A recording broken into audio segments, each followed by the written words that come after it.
चौथी निशानी, fourth sign that you are on हिदाया, और ये सबसे जबरदस्त निशानी है कि यू लव गुड, आप नेकी से मोहब्बत करते हैं और बुराई से नफरत करते हैं। Love for the good deeds and hated for the sin. हदीस में आपके सामने रखता हूं, कमाल की हदीस है। अबू उमामा रज़ियल्लाहु अन्हु ने रिपोर्ट किया, अ मैन आस्क्ड रसूलुल्लाह सल्लल्लाहु अलैहि वसल्लम व्हाट इज ईमान, व्हाट इज फेथ, ईमान क्या है, फेथ क्या है। द मैसेंजर ऑफ अल्लाह सल्लल्लाहु अलैहि वसल्लम सेड, अल्लाह के नबी ने फरमाया, इज़ा सर्रत का हसनतु का वसाअत का सय्यतु का फअंता मुमिन।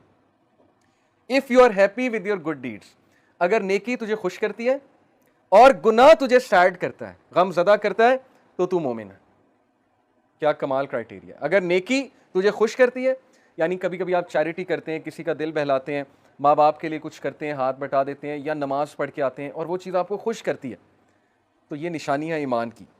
और गुनाह से आपका दिल दुखता है, जैसे वो दुआ है ना कि गुनाह को मेरे लिए कराहत अंगेज बना दे, तो गुनाहों से कराहत शो करना, गुनाह करके सैड हो जाना, गमज़दा हो जाना, ये हिदायत की निशानी, ये मोमिन की निशानी कि आपके अंदर ईमान बाकी है।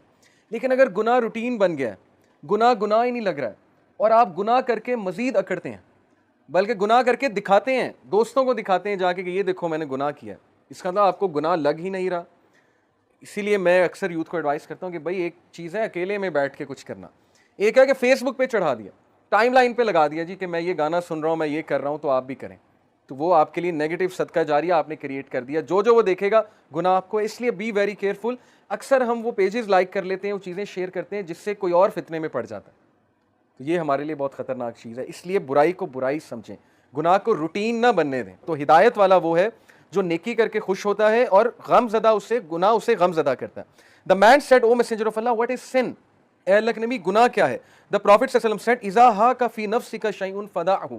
गुनाह ये है कि अगर तेरे दिल में कोई चीज़ खटके और तुझे खटकना महसूस हो रहा है, तो ये गुनाह है, यानी फॉलो योर कॉन्शियस।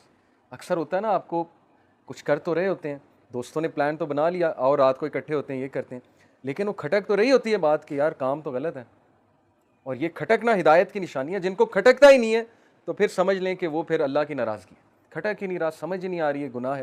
लेकिन हर ग्रुप में ऐसे लोग होते हैं। मैं आपको बताऊं, सूरह कलम में एक वाक़या है कि वो चंद एरोगेंट लोग थे जिन्होंने अपनी वो बागात जो है बड़े बनाए हुए थे और बड़ा सजाया हुआ था उन्हें, और गरीबों को, मिस्कीनों को धक्का देते थे, कुछ नहीं खिलाते थे। सूरह कलम का वाक़या। तो अल्लाह ताला ने उनके बागात को तबाह किया, लेकिन उनमें से एक जो था वो अक्लमंद था, उसका जिक्र अल्लाह ने स्पेशल किया है, अल्लाह ने उसे पॉइंट आउट किया सूरह कलम में। अल्लाह ने कहा उनमें से एक ऐसा था जो ये सब को समझाता था कि शायद हम गलत कर रहे हैं, हमें मसाकीन को दूर नहीं भगाना चाहिए। तो हर ग्रुप में ऐसा एक बंदा होता है जिसको ये चीज़ खटक रही होती है, तो आप अपने ग्रुप में वो बंदा बन जाए। बस यही चेन ऑफ गुडनेस है, आपसे चेन ऑफ गुडनेस फैलेगी। तो जो चीज़ आपके दिल में खटके वो गुनाह है, उसको छोड़ दें। दिल घबराने लगे, ठीक है आपने एक चीज़ कर तो ली है लेकिन दिल घबरा रहा है, एक कंपनी ज्वाइन तो कर लिया लेकिन दिल घबरा रहा है, डाउटफुल है, पता नहीं ये चीज़ हराम है, इंश्योरेंस का काम हराम है, हलाल है, सूद तो नहीं इसमें इन्वॉल्व, वगैरह वगैरह बहुत सी चीज़ें हो सकती हैं। जैसे जैसे आप प्रैक्टिकल लाइफ में जाएंगे आपको ये हदीस समझ आ जाएगी खटकना क्या होता है गुनाह के बारे में। तो पांचवी रीज़न कि आप हिदायत पर हैं, और इंशाल्लाह छठी रीज़न बता के बात को ख़त्म करते हैं। Taking benefit from opportunities such as religious gatherings and knowledge. ये बहुत ही इंपॉर्टेंट रीज़न है, दलील है हिदायत पर होने की। और इसकी दलील की जो है वो वर्ड्स क्या है, इन्नहुम फित्यतुन आमनु बिरब्बिहिम वज़िदनाहुम हुदा। किसके बारे में कहा, अस्हाबे कहफ, यानी यू पीपल। इन्नहुम फित्यतुन, फित्या होते हैं यूथ।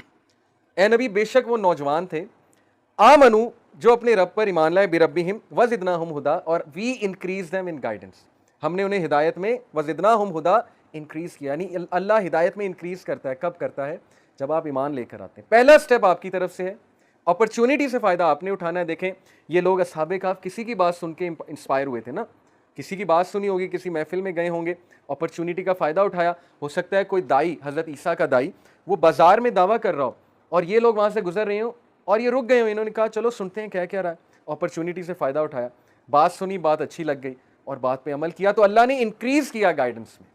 इसलिए गाइडेंस की अपॉर्चुनिटी से फ़ायदा उठाएं अगर आप हिदायत में इंक्रीज़ होना चाहते हैं। ये बहुत इंपॉर्टेंट पॉइंट है, टेक्निकल पॉइंट है। लोग ये कहते हैं, सवाल पूछते हैं कि हम कैसे कंसिस्टेंसी लाएं, हम नमाजें शुरू करते हैं, नमाजें छूट जाती हैं। भाई अपनी कंपनी चेंज करें। जब आपके दोस्त ही हुए हैं जो बेनमाजी हैं, नमाजें नहीं पढ़ते हैं, तो आपकी भी छूटनी है, सीधी सी बात है। या फिर आप मूसा अलैहिस्सलाम जैसे स्ट्रांग हो जाएं, ऐसे लोग कुछ होते हैं जो सबको फिर नमाज पढ़ा के छोड़ते हैं, या तो फिर आप ऐसे बन जाएं। लेकिन अगर आप मूसा अलैहिस्सलाम नहीं हैं तो फिर आपको कंपनी चेंज करनी पड़ेगी, ठीक है। तो इसलिए हिदायत पे कायम रहना है, इंक्रीज होना है, तो हिदायत की अपॉर्चुनिटी से फ़ायदा उठाएं, जैसे साबिक आपने फ़ायदा उठाया। And number 6 is you leave something for Allah से, कि अगर आप हिदायत पर हैं तो आप अल्लाह के लिए गुनाहों को और सारी चीज़ों को छोड़ने पर एकदम से तैयार हो जाते हैं, आप में कोई रेजिस्टेंस नहीं आती। उसकी दलील देखें, अन अबी कतादा अन नबी सल्लल्लाहु अलैहि वसल्लम कॉल, अबी कतादा रज़ियल्लाहु अन्हु से रिवायत है कि नबी सल्लल्लाहु अलैहि वसल्लम ने फरमाया, इन्नका लन तदअ शय्यन लिल्लाहि अज़्ज़ा व जल्ला इल्ला बद्दलक अल्लाहु बिही मा हुवा खैरुन लका मिन्हु। There is no person who leaves something for the sake of Allah but Allah replaces it with something better. ये प्रॉमिस है, आम बात नहीं है, प्रॉमिस है। और प्रॉमिस किसका है? नबी का। आम आदमी का प्रॉमिस नहीं, मेरा या आपका प्रॉमिस नहीं है। नबी का प्रॉमिस है कि कोई इंसानों में ऐसा नहीं है जो अल्लाह के लिए कोई हराम काम छोड़ेगा और अल्लाह उस चीज़ को बेहतर से रिप्लेस नहीं करेगा, या उसे कोई नुकसान हो गया और वो सब्र करेगा अल्लाह के लिए और अल्लाह उसके सब्र के नतीजे में बेहतर चीज़ उसे अता करेगा।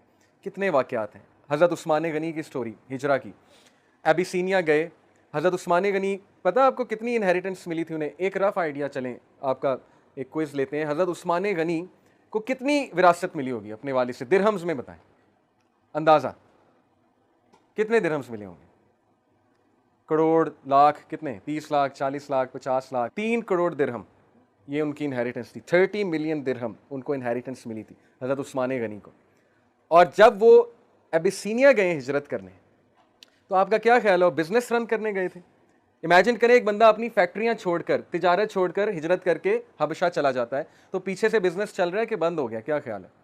हालात ही ऐसे बंद हो गया, अभी सीधी सी बात है ना, बिजनेस चल रहा है, तो उनको तो फिक्र ये होनी चाहिए मेरा बिजनेस बंद हो गया, मेरा बिजनेस नहीं चल रहा है, मैंने पैसा इन्वेस्ट किया हुआ था। लेकिन उन्होंने अल्लाह के लिए, रसूल के लिए हिजरत की। And he is one of the 2 people in the world, आपको पता है दुनिया में सिर्फ 2 ऐसे लोग हैं जिन्होंने अपनी फैमिली के साथ हिजरत की है अल्लाह की राह में, एक हज़रत लूत और एक हज़रत उस्मान गनी, बाकी उन्हें अकेले किए। तो यू वॉन्ट बिलीव, मौरखीन लिखते हैं कि उनका माल 10 टाइम्स और बढ़ा, उनका बिजनेस 10 टाइम्स और बढ़ा। फिक्र नहीं करके गए, कोई बात नहीं, अल्लाह रसूल के लिए बिजनेस भी छोड़ना पड़ेगा, कोई बात नहीं। हालांकि वो हराम नहीं था, बस छोड़ना पड़ा हिजरत के लिए। हमारे लिए तो ऐसी सिचुएशन आएगी नहीं ना, पहली बार हमने कौन सा हिजरत करनी। लेकिन वाकया सुनाने का मकसद ये कि उन्होंने अल्लाह रसूल के लिए एक चीज़ को छोड़ा और अल्लाह ने उससे बेहतर दिया। एबिसीनिया में किंग के साथ उनके कॉन्टैक्ट बने। नियत ये नहीं थी कि किंग के साथ कॉन्टैक्ट बनाऊंगा जाके, एबिसीनिया की मार्केट में किंग के साथ कॉन्टैक्ट बने और उनका बिजनेस मजीद फ्लरिश किया, मजीद ग्रो किया। फिर उम्मे सलमा रज़ियल्लाहु अन्हा, पता आपको उम्मे सलमा का नाम सुना है कभी? उम्महातुल मोमिनीन में से उम्मे सलमा। अबू सलमा जो थे, गालिबन अबू सलमा थे, उनकी वाइफ थी, बहुत ज़बरदस्त सहाबी थे, महाजरीन में से हैं ये दोनों। इन दोनों ने अल्लाह की राह में हिजरत की मदीना की तरफ। They both used to love each other a lot, बहुत ज़्यादा मोहब्बत थी आपस में। इनका एक ही बेटा था। जब कुरैश ने देखा ये दोनों हिजरत कर रहे हैं, तो अबू सलमा को कहा कि तू तो निकल यहाँ से, तेरी हमें कोई परवाह नहीं है, लेकिन ये खातून हमारी है, ख़ानदान वाले आ गए, ये यहीं रहेगी। अब वो खातून ज़ात थी, मजबूर थी, उन्हें वहीं रहना पड़ा।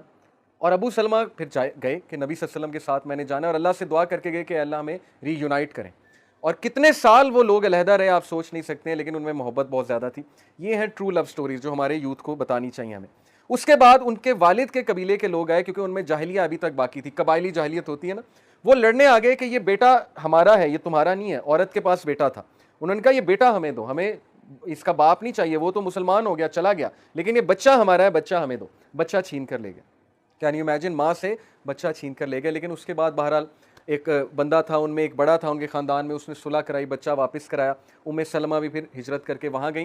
ग़ज़वा उहद में जो उनके शौहर थे उनकी वफ़ात हो जाती है, वो शहीद हो जाते हैं। और उम्मे सलमा रज़ियल्लाहु अन्हा शैटर होती हैं कि मेरे ख़ावंद जिनसे मुझे इतनी मोहब्बत थी वो फ़ौत हो गया, अब मुझे कौन सहारा देगा, मैं विडो हूँ। तो फिर उस मौके पे उन्होंने एक दुआ की थी, इन्ना लिल्लाहि व इन्ना इलैहि राजिऊन। और उसकी दुआ के आगे के अल्फाज हैं कि अल्लाह मुझ पर मुसीबत है, ये इस मुसीबत पे चलने की, इस मुसीबत में सब्र करने की तौफीक दे और मुझे इससे बेहतर दे। और देखिए रसूलुल्लाह उनके हस्बैंड बने, प्रॉफिट सल्लल्लाहु अलैहि वसल्लम। कितना बड़ा ऑनर है कि वो सोच रही कि कौन सहारा देगा, अब मैं क्या करूँगी, बेवा हूँ, और अल्लाह के नबी ने उनसे शादी कर ली। तो इसलिए अल्लाह के प्लान्स को कभी भी आप मत सोचें कि अल्लाह ने आपके लिए कुछ प्लान नहीं किया हुआ है। जब भी इंसान अल्लाह के लिए कुछ छोड़ता है, अल्लाह उससे बेहतर देता ही देता है उसे। इसलिए अल्लाह के लिए हराम को छोड़ दो, हराम से बाज आ जाओ, लेकिन अल्लाह से दुआ करो, अगर अल्लाह ने यही किस्मत में लिखा है हो जाएगा, नहीं लिखा तो कोई और बहुत बेहतर लिखा है। तो इसलिए ये आखिरी बात थी इंशाल्लाह। अल्लाह ताला जो भी हमने डिस्कस किया उस पर अमल की तौफीक अता फरमाए। ये 6 साइंस मैंने आपको बताया हिदायत पर होने के, इनको रिवाइज़ कीजिएगा और देखिएगा कि ये आप पर पूरे उतरते हैं कि नहीं उतरते। अगर नहीं उतरते तो एफर्ट करें, परेशान होने की बात नहीं है। ये भी एक हिदायत का साइन है कि हम सब यहाँ बैठे हुए हैं और हम इस पे बात करें, ये इटसेल्फ एक साइन है। तो अल्लाह का शुक्र अदा करें और इस्तकामत की दुआ करें। इंशाल्लाह नाउ वी एंड अप। सुब्हानक अल्लाहुम्मा व बिहम्दिका अशहदु अल्ला इलाहा इल्ला अंता अस्तगफिरुका व अतूबु इलैक।